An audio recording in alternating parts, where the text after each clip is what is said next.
Alright, good afternoon everybody. It's your boy Akeem. Welcome to today's vlog. Here to talk about pick number 10 of the 2015 NFL Draft belonging to the St. Louis Rams. Now I must say I actually respect their 6-10 year they had last season, despite the fact they've had a couple of key losses on both sides of the field. Now offensively, they've lost their quarterback Sam Bradford for another year, but have no fear, the Rams actually did a good job with a trade to the Philadelphia Eagles. They actually flopped quarterbacks. Now the Rams acquired Nick Foles from the Philadelphia Eagles and Sam Bradford transported to Philadelphia. I think this was a great trade for the St. Louis Rams, but I don't really like the trade for the Philadelphia Eagles. Now, on the defensive side, they lost a key player in Chris Long due to an ankle issues, and he actually had ankle surgery in which he missed most of the season last year, but he's looking to bounce back, and I do like their defense a lot. Robert Quinn still had another good year, and I think they have a lot of potential to become a playoff team, but they are playing in a tough NFC West division when you have to deal with not only the Seattle Seahawks, the defending NFC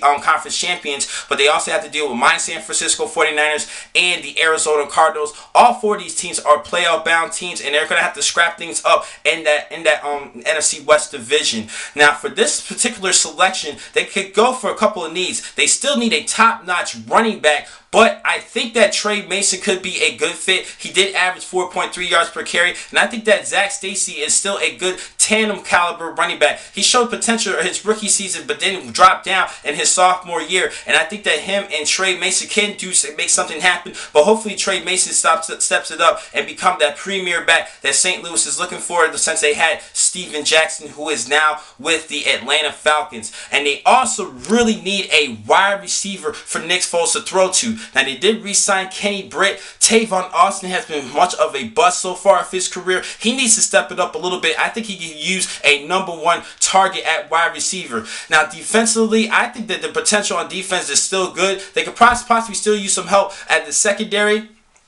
but I still think they need to focus more at wide receiver with their first pick. And I'm going to have to go with Dante Parker coming out of Louisville. Now, yes, he was missing for most of last season, but when he finally showed up in the final 4 weeks of the year, he had over 700 yards in receiving yards in those final 4 games. That is a great numbers, and he is still in great shape. He is one of my top 3 receivers entering this year's draft. I think he has a lot of potential to become that #1 guy that St. Louis is looking for. I think that St. Louis should definitely look for a wide receiver with this selection, and I think that Dante Parker will be that guy. The race is between Parker, Amari Cooper, and Kevin White of West Virginia, but I think I had actually predicted Kevin White and Amari Cooper kicked earlier in this year's draft before the 10th pick, and I think that Parker will be still available, and I think that the Rams should go with him with this selection. So that means I have 3 wide receivers in the top 10 of this year's draft for my projections. Now, the next time I'm going to catch you guys will be tomorrow, where I'll talk about pick number 11 of this year's draft belonging to the Minnesota Vikings. Thank you for watching today's vlog. I'm your man, Akeem McCall.